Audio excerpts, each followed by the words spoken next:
Salam sejahtera. Tak nak panjang-panjang cakap, aku nak tanya satu soalan terlebih dahulu kepada anda semua. Tidak pedulilah anda itu penyokong Pakatan Harapan atau Perikatan Nasional. Fikir sebelum jawab. Fikir sedalam-dalamnya. Pada pendapat anda, ada dua soalan yang ingin saya tanyakan. Pada pendapat anda, perlukah Anwar Ibrahim letak jawatan gara-gara kemenangan titah edendum Najib di mahkamah? Apa kaitan Anwar Ibrahim dengan titah tersebut sehingga pula perlu letak jawatan? Adakah Anwar Ibrahim melakukan kesalahan jenayah? Apa pula kesalahan jenayah itu kalau betullah Anwar Ibrahim perlu letak jawatan? Yang kita tahu yang letak jawatan dalam menjadi Perdana Menteri dahulu, rekod di Malaysia yang pertama ialah Mahathir Mohamad dan yang kedua pula ialah Muhyiddin Yassin. Kedua-dua mereka itu letak jawatan kerana mereka kehilangan sokongan di Parlimen. Anwar Ibrahim cuba dijatuhkan oleh PAS, khususnya Perikatan Nasional, dengan pelbagai cara. Antara caranya ialah melalui dakwaan-dakwaan yang tidak tepat. Ada juga yang berunsur fitnah. Tetapi akhirnya mereka tak berjaya kerana Anwar Ibrahim lengkap peribadinya berjaya menaikkan ekonomi negara, sosial dan politik negara. Pentadbiran baik, ekonomi naik, semua orang untung. Jadi nak jatuhkan Anwar Ibrahim melalui cara-cara yang seperti itu tak mampu lagi. PAS, Perikatan Nasional, tak mampu jatuhkan Anwar Ibrahim dari segi yang itu. Tapi apabila mereka melihat peluang untuk menunggang kes Najib, khususnya titah edendum yang hanya ada kaitan dengan UMNO dan Najib, PAS pula beria-ia sangat nak menunggangnya. Jadi mereka pula mengaitkan titah edendum itu dengan Anwar Ibrahim, supaya Anwar Ibrahim letak jawatan. Inilah cara terbaru mereka sahaja yang ada dan mungkin satu-satunya peluang yang terhidang, satu-satunya peluang yang ada untuk Perikatan Nasional khususnya PAS untuk memaksa Anwar Ibrahim letak jawatan. Namun demikian, seperti yang kita tahu, Anwar Ibrahim tidak mungkin akan letak jawatan. Apabila ditanya soalan, dia letak jawatan. Ini jawapan Anwar Ibrahim. Baik, soalan yang kedua.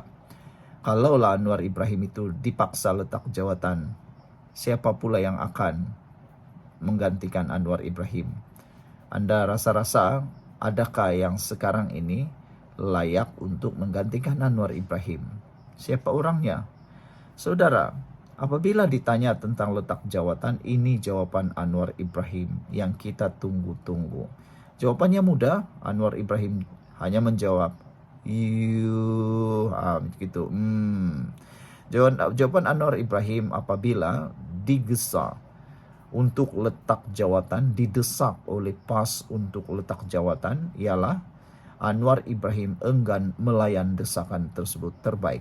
Kita setuju, ramai netizen setuju apabila Anwar Ibrahim tidak melayan desakan beliau untuk letak jawatan. Buat apa nak letak jawatan? Kalau Anwar Ibrahim letak jawatan, itu hanya berlaku kalau Anwar Ibrahim kehilangan sokongan seperti Muhyiddin Yassin dan Mahathir. Itu saja. Dan Anwar Ibrahim sudah dengan berani mencabar, sebenarnya mencabar pembangkang untuk membuat undi tidak percaya. Telah buat pun undi tidak percaya, tapi Anwar Ibrahim menang. Jadi, nak desak Anwar Ibrahim letak jawatan di luar parlimen itu perbuatan pengecut. Itu adalah perbuatan yang sangat pengecut.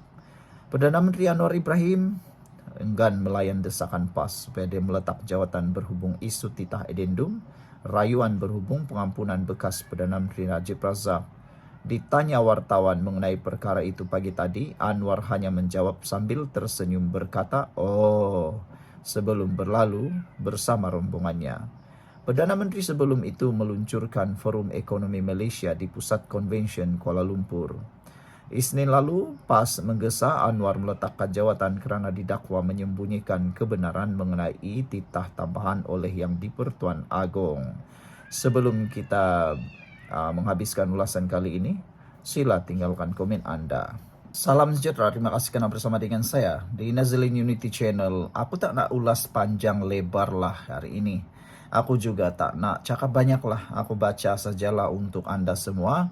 Kerana aku takut nanti adalah pula nanti kena serangan jantung, ada yang tercirit-birit, adalah pula sakit perut, adalah pula nanti macam-macam lah. Ada meroyan dari pagi sampai ke petang lah pula. Takut-takutlah nanti bila didedahkan perkara ini, ada ramailah pula pemimpin yang tiba-tiba sakit tenat dan macam-macam lah. Hari ini kita dikejutkan dengan satu pendedahan di dalam Harapan Daily menulis PAS jilat ludah sendiri, sokong penyakau, terdesak bukan demi selamatkan Malaysia. Dari tajuknya saja memang bikin buat orang kena serangan sakit jantung, boleh membuat orang tercirit-birit, boleh juga membuat orang meroyan dari pagi sampai ke malam, dan mungkin mandi pun tak basah, tidur pun tak lena, makan pun tak kenyang. Tajuknya memang memualkan dan memalukan. PAS jilat ludah sendiri, sokong penyakau, terdesak bukan demi selamatkan Malaysia. Kenyataan ahli Parlimen Padang Terap dari PAS, Nurul Amin Hamid, yang menyokong Datuk Seri Najib Razak berhubung isu Tita Adindum, kononnya demi menyelamatkan Malaysia, kini pula dihujani kecaman orang ramai. PAS dilihat hanya menjilat ludah sendiri, memandangkan parti pembangkang tersebut sebelum ini lantang menuntut Najib yang berdepan kesalahan menyeleweng untuk diheret ke mahkamah. Namun, lain pula pendirian PAS semasa negara diterajui kerajaan Madani, pimpinan Datuk Seri Anwar Ibrahim. Apabila tergamak menyokong penyakau yang telah disumbat ke penjara sejak 23 Ogos 2022. Tergamak pula mereka menyokong penyakau yang telah disumbat ke penjara sejak 23 Ogos 2022. Demi menyelamatkan Malaysia daripada penipuan dan pengkhianatan, hari ini menjadi saksi titik sejarah besar, kata Nurul Amin yang merupakan antara pemimpin PAS yang turut bersolidariti berhimpun menyokong Najib pada 6 Januari lalu. Saudara-saudara sekalian, mereka dah lupakah perbuatan mereka sebelum ini? Selain Nurul Amin yang juga Exco Pemuda PAS Pusat, Setiausaha Agung PAS Takiuddin Hassan turut hadir sebagai peguam pemerhati prosiding. Sokongan pemimpin PAS kepada Najib juga begitu dominan berbanding bersatu dengan kehadiran Naib Presidennya Idris Ahmad dan Ahmad Samsuri Mokhtar, Menteri Besar Kedah Muhammad Sanusi Maknor, Ketua Penerangan PAS Ahmad Fadli Syari, Ketua Pemuda PAS Afnan Hamimi Taib Azzamuddin, dan Ahli Parlimen Arau Syahidan Kasim. Turut kelihatan Ketua Dewan Muslimat PAS Nuridah Muhammad Saleh, Ahli Parlimen Rantau Panjang Siti Zaila Muhammad Yusof, Ahli Parlimen Tumpat Mumtaz Madnawi, dan Ahli Parlimen Kepala Batas Siti Mastura Muhammad.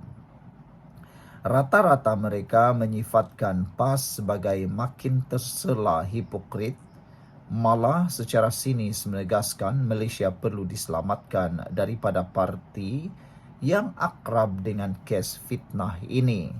Baru-baru ini kita pun sudah tahu bahawa Muhyiddin Yassin pun kalah dalam satu kes, dan yang paling terkini ialah apabila Siti Mastura Muhammad, Ahli Parlimen Kepala Batas, turut kalah di dalam kes fitnah dan diarah membayar lebih daripada RM800,000. Ini menyusahkan mereka kerana kini mereka pula dikatakan sebagai parti yang akrab dengan kes fitnah apabila kes Siti Mastura menjadi satu sandaran baharu apabila mereka bergotong royong membayar saman fitnah yang telah sah dilakukan oleh Siti Mastura Muhammad itu, termasuklah para pemimpin bahagian-bahagian turut digesa untuk bekerjasama bergotong royong membayar fitnah tersebut. Seorang buat dosa fitnah, ramai-ramai menanggung bayaran dosa tersebut. Antara pengguna X, Abdul Aziz Abdullah yang menulis, hipokrit. Siang kata lain, malam kata lain. Malaysia memang perlu diselamatkan dari mulut-mulut puaka dan duta-duta fitnah. Ini kata beliau. PAS memang layak dipanggil parti biawak. Sementara itu Amir Hamzah pula membidas hujah penyokong PAS yang mengaitkan dengan Datuk Seri Dr. Ahmad Zahid Hamidi. Penyokong PAS menggunakan tuduhan terhadap timbalan Perdana Menteri berkenan sebagai modal untuk mewajarkan sokongan mereka ke atas Najib. Beliau yang juga Presiden UMNO itu dilepas tanpa dibebaskan oleh Mahkamah Tinggi pada 4 September 2023. Daripada 47 tuduhan pecah amanah, rasuah dan pengubahan wang haram, dana Yayasan Akal Budi yang diasaskannya, Zahid tidak pernah didapati bersalah oleh mana-mana mahkamah.